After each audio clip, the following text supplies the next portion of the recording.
Hey guys, in this video I'm going to teach you how to do graffiti throwy, also known as a throw up or a bomb. Alright, first things up, materials. These are the things you need to make the throwy out of. Alright, obviously you need some paint first off. Here I have two cans of Rust-Oleum, one's in silver, the other in blue, and just any paint will do. Next up I have a rubber latex glove.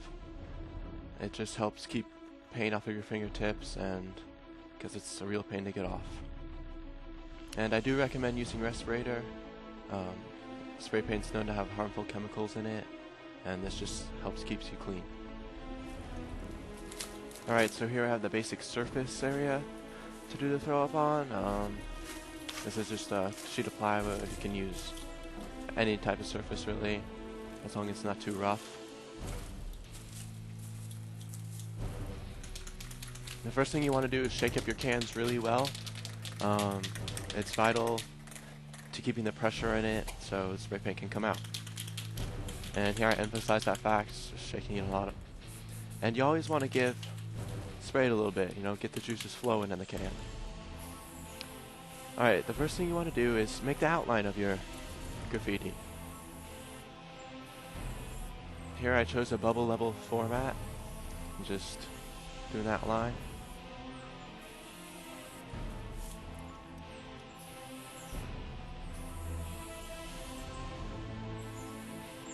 Alright, and see here I messed up. I made the left side of the H too big, so I just corrected it.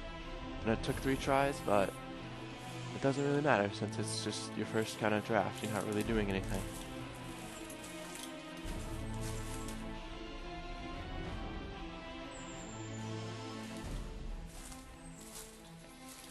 Alright, the next thing you want to do is fill in the letters. This is used by using a back and forth motion with your main color, which is silver here for me. So you just want to go back and forth, it gets the most coverage. And I've seen some people just shake the can all floppily, and that doesn't help anyone. This way you get a nice, clean, even coat. And you can see throughout this I have to shake up the spray paint again, and that's just because it's not pressured enough, so if you shake it up, it gets more pressured, so you get a better flow out of it. And a lot of people will just hastily fill in their outline, and they won't make it as opaque and thick as I have here. And I don't think that's right, because it doesn't stand out as much. It reflects that, hey, I don't really take that much care into my piece, or bomb in this case, and I don't really care. It just doesn't have a good reflection upon the writer. So make sure you fill it in nicely so it's something that will look good and it's something that you can be proud of.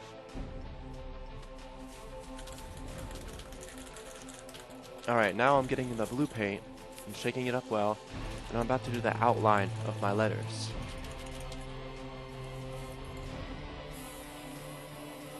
One tip to doing the outline of your letters is to, when you spray, use your body motion. Don't just use your hand. You can see in here I'm bending my knees and I'm moving my body with the can. Otherwise, if you just use your hand, you'll get some weird angles and it won't spray as the same size as everything else, and it'll just be messy. So make sure to put your body into it.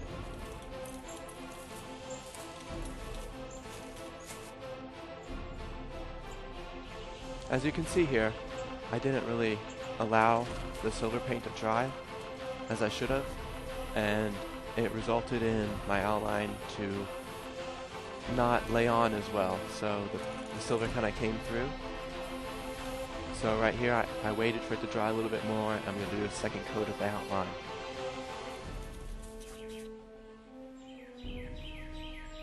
Alright, so now that I have the outline and the fill-in, I'm just adding little accents that make it more unique, such as the space for the A and D.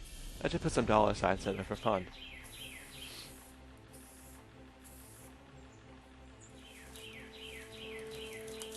Alright, now I'm going to go around the whole thing with the silver paint that I used earlier.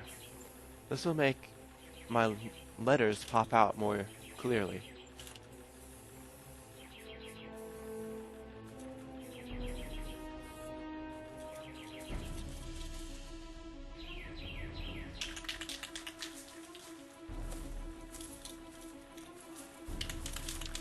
Now here I'm just adding some depth into the letters.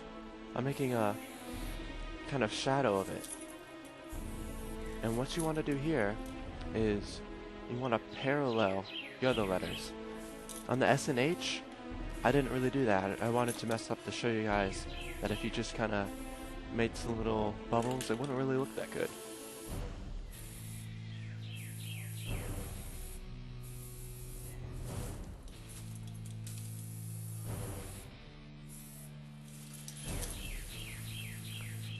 You can see on the DNA, I paralleled the curves. I made a curve with the same angle, but not on the S and H.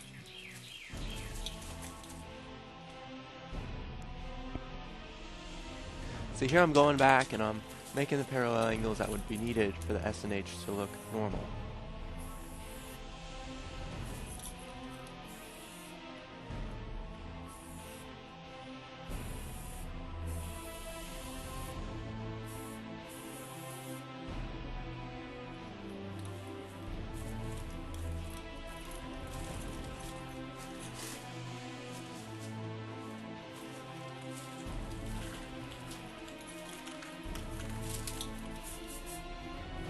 And as is customary, whenever you do a throw up or any type of artwork with graffiti, you always want to put your tag around or near or on your piece of artwork.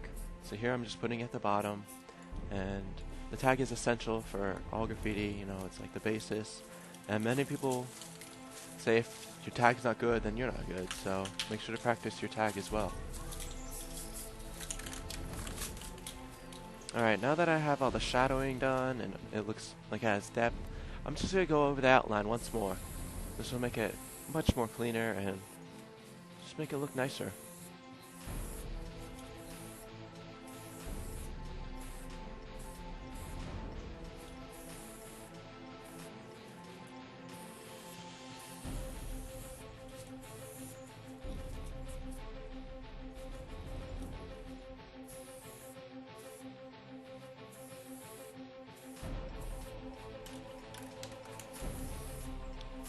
Whenever you do a throw up or anything of the sort, you should also put the date. It adds a reference point to whenever you did the piece of work. And I'm not saying I'm a master at this by any means, so if you guys can give me any feedback, that'd be great. Thanks for watching, guys.